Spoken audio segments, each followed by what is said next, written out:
I'm Chris Cooney, and it's my pleasure to welcome you to this 12th session in a series of COVID recovery and resource calls via Zoom. We're happy to be back here with you as we look forward to phase 2 of the reopening. It happened on Monday, and I think businesses are just filing back in. I know Sheila and I were talking that our staffs have been back in this week, and things are starting to reopen. We're all cautiously optimistic about moving forward. I do want to thank our staff at the Chamber for really going above and beyond and pivoting on a moment's notice and embracing technology. Lexi, as you know, has been facilitating the technology for Zoom over these last weeks. So we want to thank her. And Emma has been keeping the communication going. All the emails and the reminders that you're getting are from her. Kayla, who's keeping the books going at the office and the snail mail going out to our members, making sure that they're aware of what's going on and getting our written publications. And then Teresa, our part-time bookkeeper, who's keeping us squared away with our auditors and accountants. So I want to thank all of them. I know all of us on this call probably have people that are going above and beyond, and it's really good to thank them. I want to thank Lexi, she filled in for me on a couple of the networking calls, Zoom calls that we've been doing each and every week. And while we're mentioning that and thanking her, I just want to let you know that every week we have networking opportunities free via Zoom. They're happening all throughout the week, so that if you're not available on Thursday afternoon, you might be available on Tuesday morning or Monday afternoon. So just look for our publications on that and our posts, and please participate in that. It's always uplifting to be part of those groups, and you hear what people are marketing, how they've shifted their marketing and their business, what they have available, the services that they're offering, and how they've pivoted to offer them in a different way. And really, it's just a good reminder how resilient we are in this region, and how many good businesses we have in this region, making it work regardless of all these challenges that we're facing. I do want to remind you that this is being recorded. All of these recordings over the last 12 weeks are being posted via YouTube on the Chamber's website. That Chamber's website has continual models and updates and grant applications and all of that that's helpful to getting through this time. And that's at metrosouthchamber.com. So it's metrosouthchamber.com. So I'm sorry, metrosouthchamber.com. I want to get that correct. I think Lexi's going to post that down below. So we also want to remind you that the Q&A section is down below in the chat. Please put your questions in there. Our panelists will address your questions one-on-one so that you get an answer. As I mentioned before, many of our panelists are available after the call to follow up with you and be able to make sure you get the answer that you need so that you're clear on how to proceed. We have a great program for you today with a lot of great resources from the city, state, and federal. We also are going to hear from Sheila Sullivan Jardum, who is the director of the, she's laughing a little bit because we were joking about my mispronunciation of her name last week. I apologize profusely. I've known her forever, and I just somehow trip over that. It's Sheila Sullivan Jardum. So welcome, Sheila, and we'll look forward to hearing more from you about the grant program that's being offered through the city and administered through your agency. It's a great grant program, up to $10,000 for small businesses in the city of Brockton. And the deadline's coming up, so that's why we want to have Sheila back to remind you to ask your questions and get your applications in. So applications are due, just I'm going to give it a couple plugs here, due on June 15th, so it's before the next call. So that's why I wanted to remind you that those applications are due, and that's up to $10,000 for Brockton-specific businesses. The mayor is the recipient of those funds from CDBG, has made a decision to make funding available for this program, so we want to thank him. And without further ado, I know the mayor was in a press conference yesterday with Todd Copeland talking about the diversity intern program. I don't know if you can mention that today, Mayor. What a great collaboration between you and a major employer in the city, 160 employees, guaranteeing spots for graduating seniors from Brockton High School. So, Mayor, welcome. Yeah, thank you. And I want to thank you again, Chris, for your leadership, and Margaret and Susan and Sheila. I love Sheila's name, Sullivan. You'll never forget the Sullivan part. You might have trouble with the other part, Chris. But, we've been doing this for weeks and weeks and weeks. And, we've had ups and downs in our community, right? Right now, I can just give you an update. COVID is starting to trend down. Great news. But there's still 627 folks dealing with active current cases. We've lost another person. We're at 248 deaths.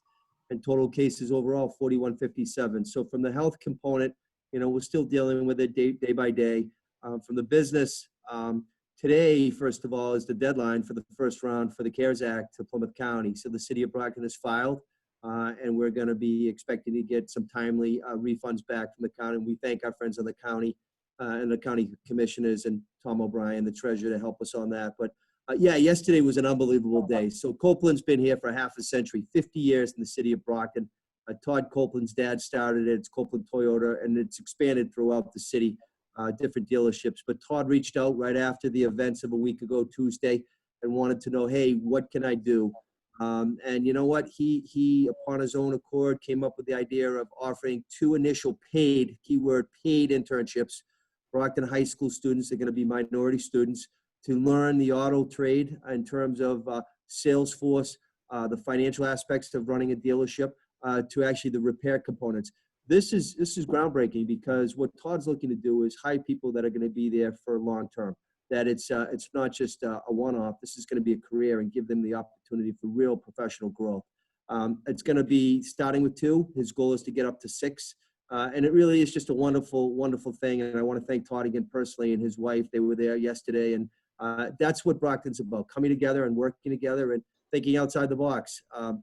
Today was another good day. Jim Carlson and Bob Gustafson, right now, they're the co-CEOs of Sharon Crescent United.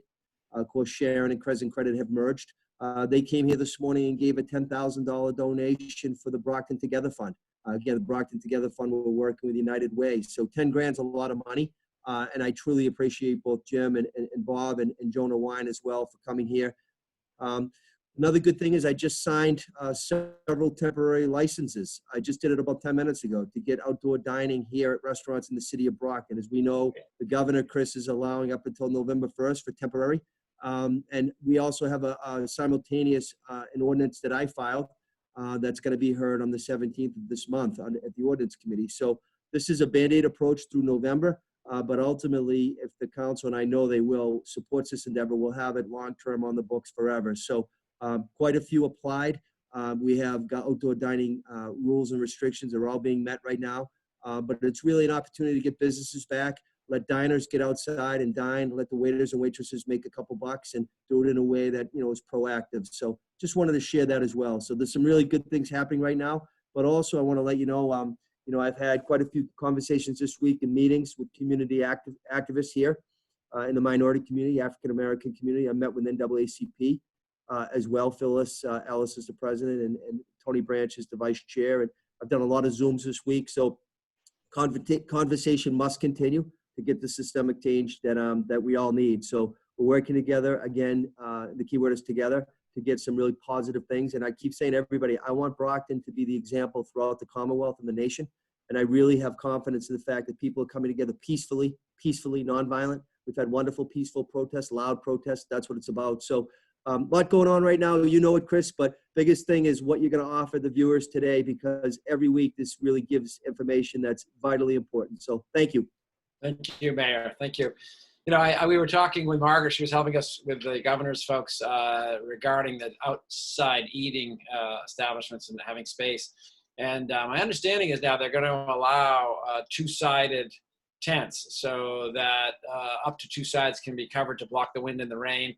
And that will not constitute a tent per se. And I know there's probably variations in every community, but that was very helpful to get the Board of Health and the firefighters in the communities that we serve kind of on the same page to say, okay, if it's open air, doesn't have to be completely no-sided, if you're going to block the wind and the rain, that's going to be okay. So that's going to open up a lot of possibilities, I think, for restaurants in the city and the surrounding towns.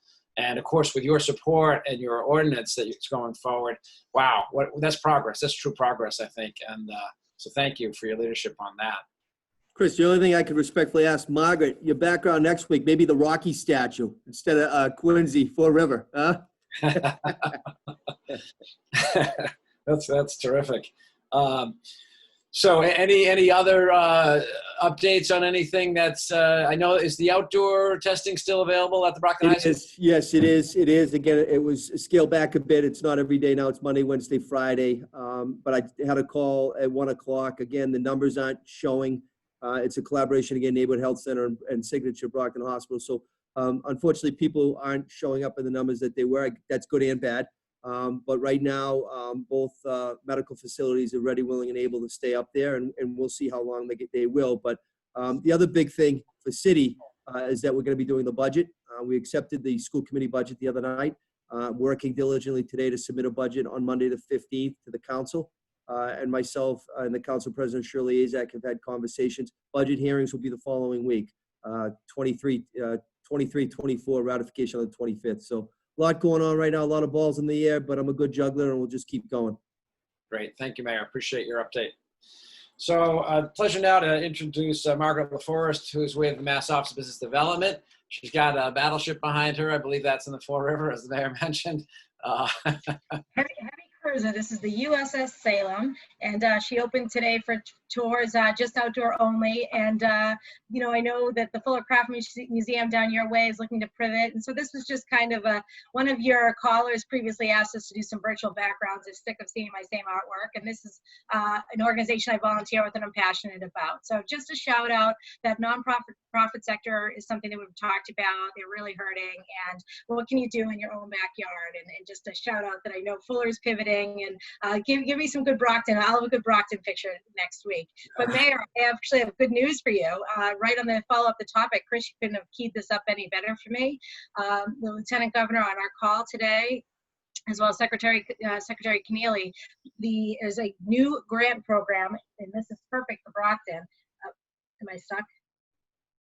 New grant program. We can hear you. Okay, great. Sorry, the thing froze. So it's shared streets and spaces, and it's co-funded from the Bar Foundation as well as Mass DOT. So that is going to give some funding for municipalities, grants anywhere from $5,000 to $300,000. Grant opens on June 22nd, and it's really to support street side retail as well as outdoor dining. So let's get some funding to do something creative for Brockton, and I'm happy to facilitate that with you and work offline with the planning department. Other than that, I don't really have any. Yeah, you got it. So MBTA is vamping up its schedule starting that week of the 22nd as well. And I don't really have any particular updates. We're into phase 2, into our cautious phase. The data is going in the right. I think as you're looking at the future phases, you'll see a similarity that the week prior, you'll get an announcement to bring your staff back, and then, you know, some notice as to when the start will happen. But I'm really here for the questions this week, if there's anything I can do. So thanks. Chris, do you mind? I missed 2 updates I wanted to give. I had a call yesterday with Chris English. Chris is the owner of the Brockton Rocks. Right now, his league has not canceled, which is great. Cape Cod League is canceled, but Chris is ready, willing, and able to go. We had a wonderful conversation, and that looks like a real possibility, which is great. You know, bring some baseball and some opportunity for employment and to really do some community endeavors. We'll have a follow-up on Monday with Board of Health and with Dr. Herman. The last thing is I want to thank the MBTA and Keolis. They came down early this week and donated 5,000 masks to the city of Brockton. So again, wanted to give them a shout out. Thank you. That's terrific. Thank you, Mayor. And thank you, Margaret, for bringing up the nonprofits. I was on a call with a bunch of them last week, and they were indicating that anywhere between half to 3/4 of their revenue comes from ticket sales. And as a result of being closed for 3 months, many of them are in a cash crunch and applying for lines of credit and whatnot. So if you can get out and support your museums, that's very, very helpful. In our area, of course, we have the Fuller Craft Museum, as well as the Children's Museum in Easton, and a number of smaller museums throughout the region, historical societies, and the Fire Museum and such in the city of Brockton. So wanted to also, while we're talking about these opportunities, LISC, which is funded partly by Verizon Foundation, has just announced another round of grants of up to $10,000 for businesses throughout the Commonwealth. This is their 4th round of grants of up to $10,000, and many businesses can qualify. We put the link, or I put the link down in the chat area.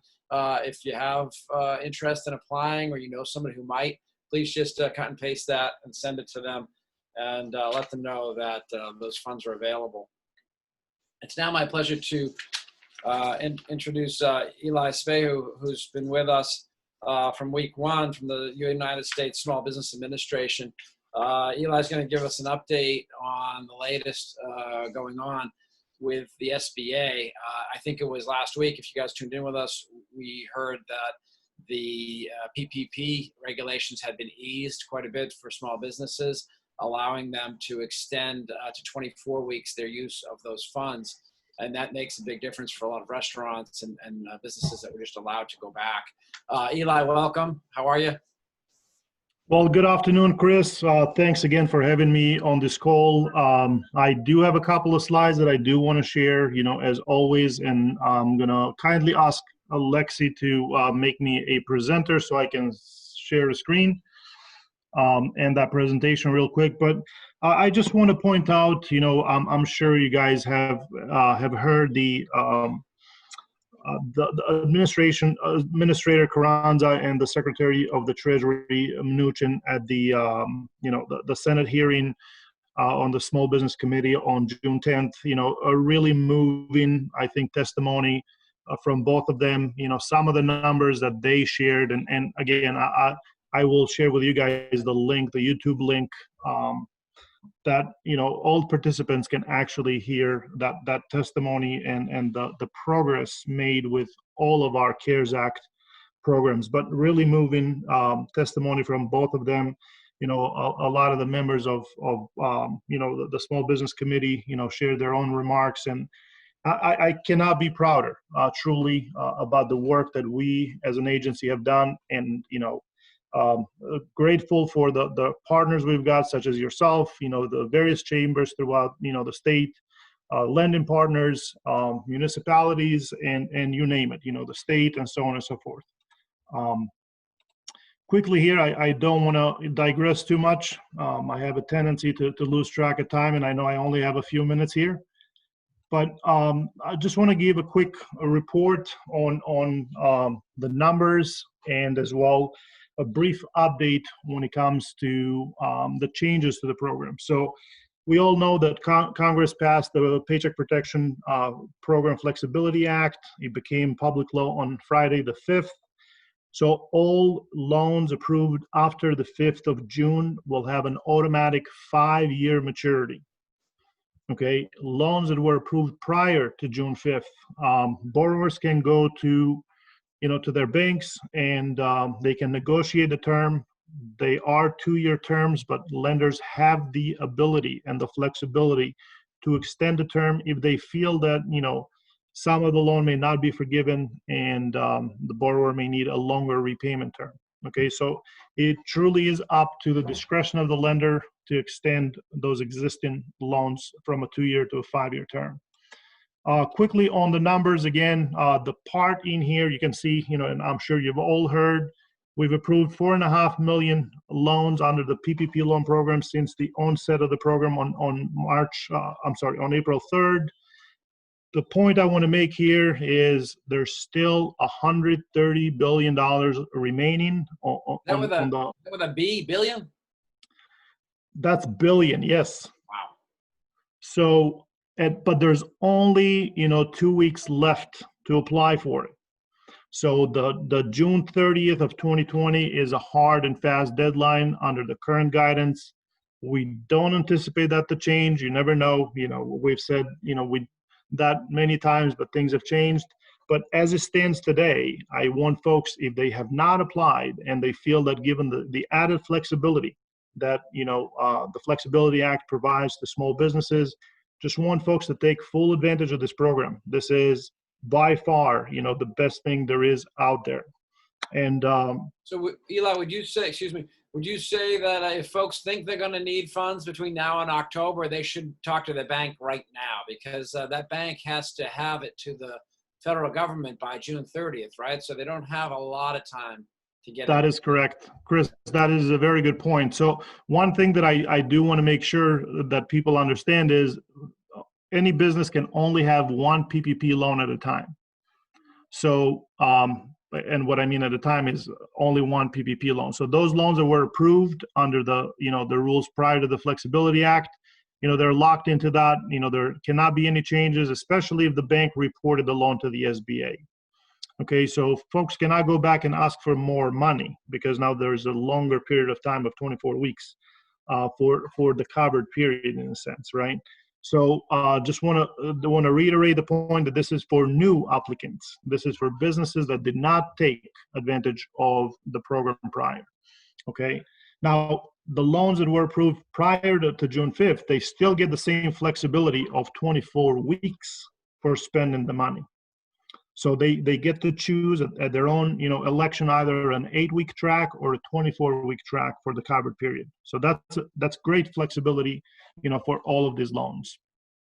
But one of the things that were shared by the administrator on that hearing is that, the amount of money that we funded to date under the PPP loan program represents 50 million jobs in the U.S. That's just an amazing number when you think about the entire workforce.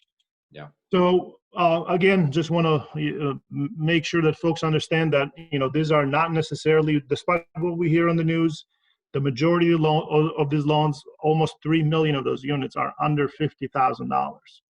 So the underserved communities are getting the help they need. Small mom and pop shops are getting the help they need. The overall, average size of the loan is $112,000. So you can see this is updated as of, the end of business yesterday. Various industries, just wanted to show on this next slide. You see pretty much, retail, trade, construction, healthcare and manufacturing, they're all getting, their fair share of funding. You can see it both by units and by dollars. The entire economy is getting the help they need. So very proud of the work, that the agency and our lending partners are doing on this. By the region, states, again, 106,000 small businesses here in Massachusetts are representing half of the entire volume for PPP in Region 1, which is New England. So. But I really have, a great update here for the EIDL loan program. So total loan approvals in the nation exceed now $1 billion. And we've got just in the state here, 21,000 units approved. And this is as of the 5th, so a week ago.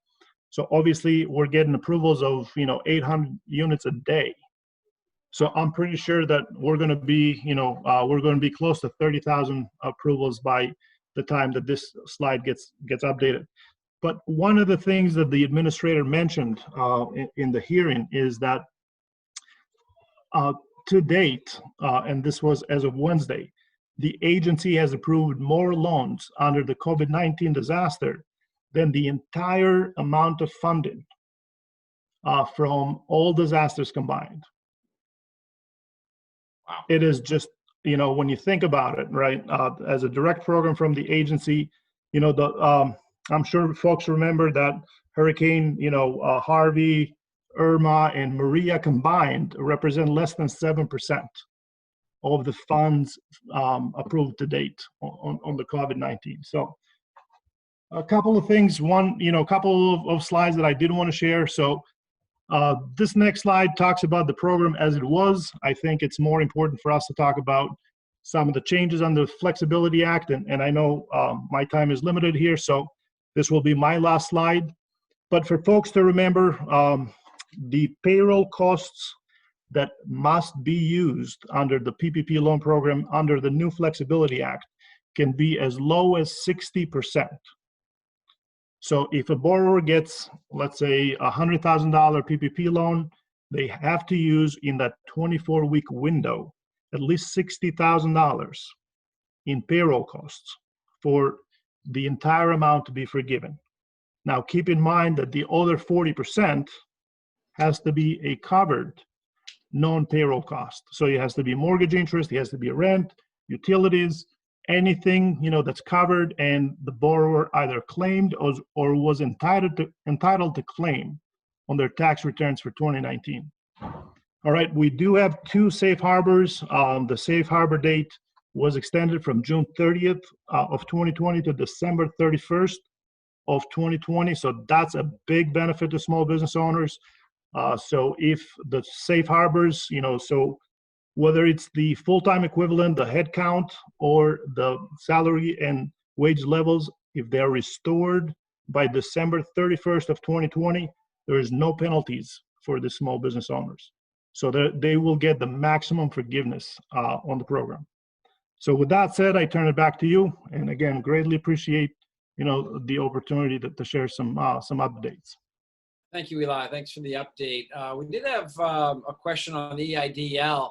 Somebody who had applied for the $10,000 relief and then received the amount of $1,000 per employee is now contemplating going back and applying for more funds because obviously time has elapsed. Are they able to go back, and how would they do that? Do they have to call up the old application, or how would they do that? So there is the option for folks, so those who did get approved for an EIDL loan. So the advance is very different from the loan itself. So you want to think of the EIDL program as a two-part series. One is the advance, which is the grant, and it's forgiven. So that's $1,000 per employee up to a maximum of $10,000. The other part is the EIDL loan. So currently we're seeing loans up to $150,000 approved. So I haven't seen any larger loans. I did earlier in the program, but recently that's the max. So is that loan amount determined from the application for the advance, or is it a separate loan application? So it's the same application, okay? Same application, and it does both. So in the EIDL loan application, you have the option to select and request the advance. So the advance is built in the EIDL application itself. But as you know, currently we're only taking applications for agricultural businesses. And one of the things that was mentioned at the hearing, again, I'm going to share that YouTube link because I think folks should listen to it. The administrator hinted at once we get through with the current pipeline, we may reopen it if funding is available to the public again. So folks who did not take advantage of the EIDL, they'll have an opportunity to reapply if and when it becomes available again. Okay, so those are the emergency funds. I guess my question, their question was from the perspective of thinking that they would only need a little bit because they thought this might go on a month. Now we're into 3 or 4 months and they feel like they need more funding. Those loans are for 30 years. They're at 3.75. There's no payments for the first 12 months. They're a pretty good deal. And they're looking at that saying, if I had known what I know now, then I would have applied for $50,000 and not $10,000. Yeah, so the 10 was a max on the grant piece, right? Whereas anyone who applied for the grant, they already applied for the loan also. So if somebody has received the advance, the grant, they will hear from the SBA on how much they qualify for the loan. Okay. So if they haven't heard already, they will have the option to accept or request more funding at that time. Okay, great. Thank you very much for that. Got it. And there's a couple of questions down on the Q&A, but I think those are going to go back to Margaret. And I just quickly, Margaret, did you see the one from Maria?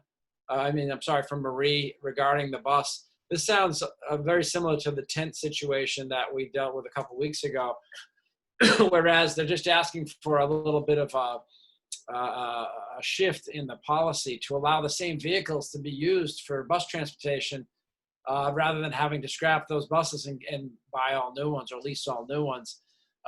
Maybe that's something you could address one-on-one, or do you have anything you want to mention on that? Margaret, are you there? All right, we'll come back to you. We're gonna refer that. Lexi's gonna refer that question right to Margaret and see if we can get a response on that.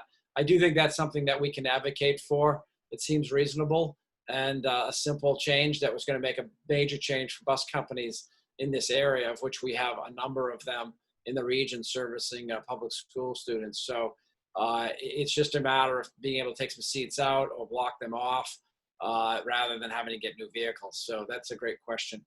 It's now my pleasure to introduce Sheila Sullivan Jardim, who's with us. She's executive director of Mass Hire. I kind of gave you her bio last week after I butchered her name. Sorry again. But we're delighted that Sheila's here with us. She's going to talk a little bit about the loan program. And you know, it's called a loan, but it's really a grant. And it's up to $10,000 for Brockton-based businesses. The application is out. They had several calls last week for discussion with people that might apply for grants.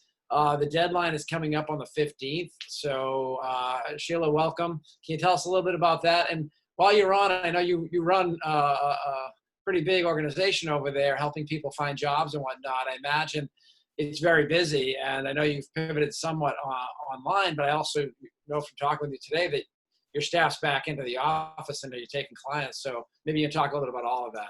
Thank you. Absolutely. Thanks, Chris. Appreciate the opportunity to share the word and get the information out to our community and our businesses. I do want to give a quick shout out to Lexi also. I emailed her within minutes of the start of this call. I can't find the link. There she was, sent it right to me, right on the ball. So thank you, Lexi. I appreciate it. I thought I had everything settled, and she came to my rescue. So I do want to talk a little bit about the business, Brockton Business Assistance Program, and answer any questions that may come up either from the audience or perhaps even the other panelists. The mayor really has shown extraordinary leadership in developing and designating $500,000 towards this fund. So it is really reaching out into the community that needs to be served based on the effects of COVID-19.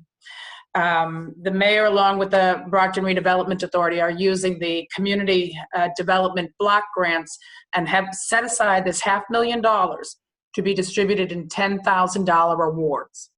So there are some initial assessments that we are asking businesses to take a look at to see whether or not they'd be eligible to apply. Applicants need to have under 50 employees. That needs to be the primary source of their income. They need to have revenue of under $1 million, and they also need to be a for-profit business that's legally located here in the city of Brockton. So that's the initial four questions that individuals are asked to assess whether or not they might be eligible for these funds. The funds themselves are very flexible. It's designed really to help repair some of the damage that has been done by closures, by COVID-19 preparations, by our new reopening guidelines. So a lot of these components have really resulted in actual costs. Businesses that have had to change their method of operation. Instead of a face-to-face, now they are providing services virtually. They are providing more of their retail is online. Some of our businesses need a little assistance in making that happen. It may be businesses that, we talked earlier with the mayor in regards to some of the opening of the restaurants and exterior outdoor dining. Some of the small businesses in Brockton might need a few dollars to help them make that happen. Different types of precautions that some of our employers might need to take. I know we've done the plexiglass in our office and the masks and the cleaning, the one-way travel, the rotation. These are real costs for businesses, and sometimes it really can make a difference. It's a $10,000 reward. The application is currently available. It's available on the city's website, Brockton Redevelopment Authorities, our website. I know, Chris, you've made it available also. I appreciate that. It's done through a Google application. It's very easy to fill out. We do ask for your monthly statement from January and your monthly statement from May. So we can kind of get an idea, and it also will help our employers see, sometimes drastically, the main difference in those 4 months. So all of those different types of funding are eligible for this grant itself. As I said, it is up to $10,000. The application is currently open. We will start reviewing them next week. We've had quite a few actually already submit their applications, and just kind of an interesting perspective of it. 25% of those that have applied said, I don't know if I can make it another month without some sort of assistance. 33% said, I may have 1 month left. So these are businesses that are truly in dire straits and truly need this type of assistance to help them through that next hurdle. We're almost split, 42 female, 58% male. Out of the ethnicity, we've got 58% of our applicants are Black, African American, 25% American Indian, 16% multiracial, and 16% Caucasian. So we've got a really broad range of applicants coming in. I'm thrilled to see it. This means that we are reaching, and again, Chris, I appreciate your help on this. This means we're reaching the people that need it. So again, I do want to encourage anyone on this call to share the information. It is a fairly easy application. Our number at Mass Hire is 508-584-3234. If you have trouble filling it out, give us a call. We'll be happy to help you lead through it. If there's something you think you're missing, we're really focusing on communication and getting these dollars into the community. We're encouraging anyone that has any concerns or questions, give us a call. We'll walk through it with you. The important thing is that people need to know that there's access to these dollars. We do have, the old saying, nothing is guaranteed but death and taxes. There is a requirement for this grant. We do require that you continue the communication with us, because not only do we want to talk to you about the Brockton Business Assistance Program, but we want to share that program that Margaret was talking about. We want to share the Workforce Competitive Trust Fund. We want to share the Workforce Training Fund. We want to share the safety grants that are available through DUI. This is one source that we have, and it may work for you, but if it doesn't, or if you need more, engagement with the BRA, the Brockton Redevelopment Authority, and engagement with Mass Hire will also open up some of those additional avenues for you. We require that, that successful applicants report back. What was your budget? What did you do for it? What was your impact? And all of these things will come back to the city, and as we continue our planning and our assessment of the effects of COVID-19, all of this information will help build how we continue to move forward in that environment. So as I said, we're looking for applicants.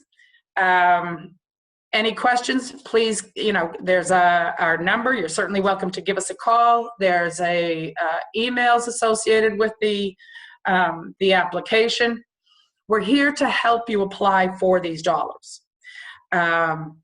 Again, it's really just a matter of getting the word out. I know there's a need for it, and just seeing the applications come in now, it is starting to hit the streets. It's been out maybe almost a week, so quite impressed with the amount of turnaround that we've had. But I'm welcome any questions that you may have or that may be coming in through the chat room. So the application is due the 15th. It's up to $10,000. There's about $500,000 available. There's another pool of funds for nonprofits also. And do you expect, when will the funds be released, and when will the decision be made? So we will actually be reviewing the applications on June 15th. That is not, however, the close of the applications. We will continue to accept applications until the funds are expended. We don't anticipate, it's going to be that much later in the summer that the funds will be gone. But again, we're targeting small businesses. And, it may take some time for them to think through strategically, what do I need for those dollars and how do I best use that? Because we want them to be thoughtful about it. So that's one of the reasons why we didn't have this hard and fast deadline. We wanted to give people the time to really assess what are the needs today. You spoke earlier of the business owner who expected, like we all did, oh, this is going to be contained in a month. And here we are. So some businesses are still kind of assessing what it means to them. So again, we'll continue to take applications. The review will start the 15th of June, and we anticipate the first dollars going out by July 1st. So that's great news, and we appreciate your leadership in facilitating this. We do have a question regarding the limit of $1 million. So we have a business that has revenues generally in a good year well over $1 million, but for the last 3 months they've had $0. Can they apply? So we'll certainly take a look at them. And one of the things that we've asked for in the application is a monthly statement of January and then of May. And that's really going to be that telltale sign of how this COVID-19 has affected the business. They may have had $1 million last year, but this year it may not be that. And having lost a full quarter, I don't know if that actually equates to a 25% loss, but I'm sure it equates to, a certain high percentage. So we would certainly not, a company, a business that might be in those circumstances, we will absolutely entertain their application and absolutely talk with them and work out some of those details. This is a community development block grant. We're here to help develop that community effort. That requires the communication. That requires, back and forth. How do we get it out? How do we help people understand? That's all part of our task on this. It reminds me a little bit of the RAFT program that's being administered by NeighborWorks. When they were on a couple of weeks ago, they said, you could be making $100,000 a year, and you wouldn't qualify for the RAFT program, which is $4,000 towards your mortgage or your rent in a year. But if you lost your job last week or 3 weeks ago, and now you're on unemployment, you're no longer making $100,000. You're now under the threshold of $50,000 a year or $45,000 a year, in which case you would immediately qualify for the $4,000 towards your mortgage and your expenses right away. So I think some folks are finding themselves in a pinch and they don't realize maybe that they can qualify in the case of the RAFT program. If people that really need it, they're out of a job. Mm-hmm. And also in this case where someone's been bringing in revenue of $1 million or $1.5 million a year, and now they just lost a whole quarter of revenue, they seemingly should apply and at least be considered and see how it goes with the review process. So. Yep, and we encourage everyone who might be in that circumstance or has a question, a what if question, give us a call. That's what we're here for. Thank you, Sheila. And I'm just looking on my questions Q&A, see if I've missed any. Well, thank you so much. I think in the chat area, the application is available as well as the Verizon grant. And we also are posted it on www.metrosouthchamber.com. You can also find the application there and apply for the funds there. We do expect all of these funds will be spoken for. You talked about the number of applications you've already received. That's great. Those funds will be, sounds like, right back out into the community and reinvested in the community in the way of small business development in the next month at least, or most, hopefully. The funds will be out by July 1st, we're hoping. And so thank you, Sheila. We really appreciate all you're doing. I know we talked a little bit about the workforce investment activities and the center, the career center that John Murray runs through UMass Donahue Institute across the street from the City Hall in Brockton that services the entire region. Do you want to add anything else about the hours you're open or the access or how people can get help finding a job? Or Absolutely. So right now we are still continuing to offer all of our services 100% remotely. So the staff are in the building on an alternating days, following the governor's recommendation and guidance.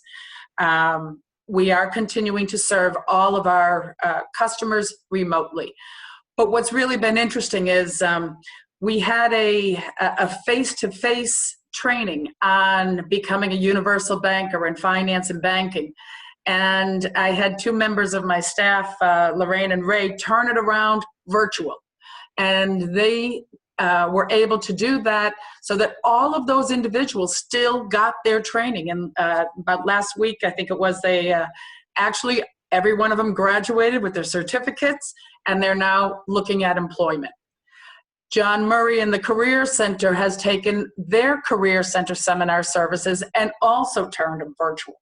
They now have not only in the English language, but they also have it in Cape Verde, and they also have it in Haitian. So I think you'll find that the Career Center, the Workforce Board is really responding. I'm very impressed with my staff.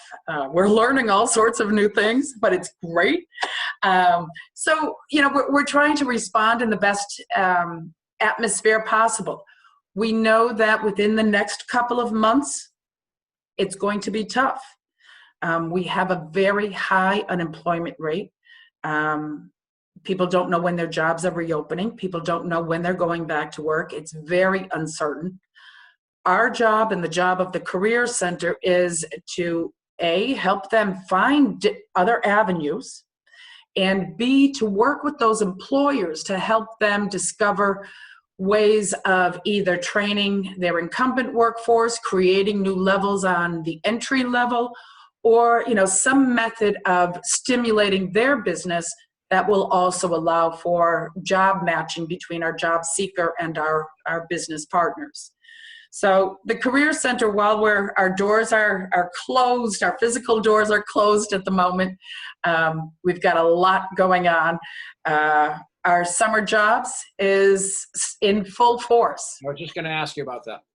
Full force. We anticipate somewhere around 258 youth on our payroll this summer. Wow. We've got a variety of settings for these youth. Most of them will be geared towards obtaining credentials, certifications, and working with employer groups to really help build some of that foundation. Again, a unique opportunity that we don't often have. So we're finding, you know, how do we turn things around so that it's still a valuable experience for the youth, so they get that learning of the work environment and the hours and the structure. And I got to tell you, the other side of that is many of our youth need to work. They're financially supporting members of their family, financially supporting themselves. So the summer jobs is a critical piece for us. We do still have openings for employers who are interested in maybe working with the youth remotely. We've been working with the Commonwealth Corporation, who is our funder for this particular initiative, and identifying a curriculum and training and things along those lines that will help facilitate it for an employer who is interested in having a youth work with them. So we do have quite a bit of activities still taking place. You know, we are still moving forward with a variety of trainings in finance, healthcare. We're looking at a commercial driver's license program. So while COVID-19 has, you know, really required we take a detour, it's been an interesting detour, and we're finding some surprises that are rather positive. You know, so we're trying to see how do we remodel ourselves like every other business on the call and that you come in contact with. Yeah, and you guys have done a great job of reimagining and reinstituting how you provide the services. This summer youth jobs program is a good example of that. We've been with you for the last maybe 15, 20 years in this program, and we always have a youth every summer. We're working towards that again this summer, and we encourage a lot of the companies that are on to, these are paid internships. These are local kids from the community, and they're not all children. I think they have to be 16, and some of them are college age up to 21. And we've had college students the last couple of years that have been great. Brockton residents close by and work 100 hours over the summer, and they learn something, they help us out, and it's really a very positive program. And it's great to see that you're pursuing that and moving that forward again. So reach out to Sheila if you have any questions. We're delighted to have you with us, Sheila. Thank you, Chris. I appreciate your efforts and your leadership in the community and helping us get this word out. Thank you, Sheila. So, Margaret, I want to jump back to you. I know you had a connection issue there. There was a question in the Q&A regarding the bus regulations in terms of 10 passengers. Can you hear me? Yes. Okay. So I don't know if you were able to read that and whether you can kind of convey that to us. No, you know what? When I came back in, the chat is like got cleared. So so this is in the Q&A. okay. We can send it to you, but basically Okay. the question is around use. The RMV change is effective October 1st, 2020, when the state states that the 7D pupil vans will have to be limited to 10 passengers only. The more difficult part of the change is that the registry will not allow van owners to remove additional seating from existing vans to meet the capacity. So all of these small businesses are now required to purchase new vans or lease new vans as opposed to using the ones they already have financed. So it kind of reminds me of the tent thing, the outdoor seating. I'm wondering if we can get this issue to you and Marie's email address. She's the one that wrote it. And you can possibly follow up with her. That would be a big help. Yeah, I'm happy to do that. That's the first that I'm hearing that. That just doesn't make sense. Clearly the logistics of that is a big challenge, not to just to Marie's business, to any small business that has transportation. So I'm happy to look into that if someone wants to email me that.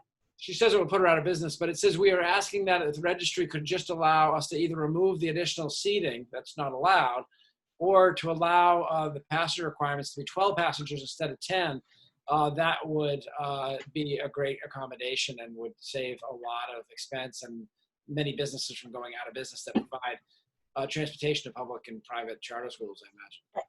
I have to tell you, there's a lot of unintended consequences in some of this language, right? One of the challenges I was working with was a child care facility up in the north, the northern part of the Commonwealth, and their staff comes across the border, and that's pretty common. And it prohibited staff, non-Massachusetts residents, from their guidance. So I appreciate you bringing this to my attention. Please send that over in an email, and let me see what we can do to get that looked at and it responds.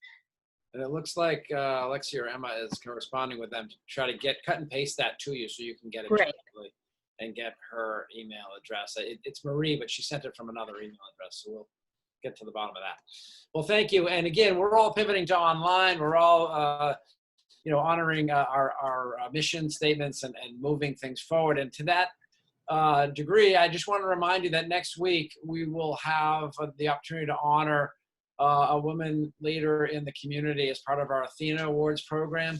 That's happening next week here on this call. The last half of the call will be dedicated to honoring Nancy Gustafson. Nancy's a career educator. She was the vice principal of the Brockton South Middle School.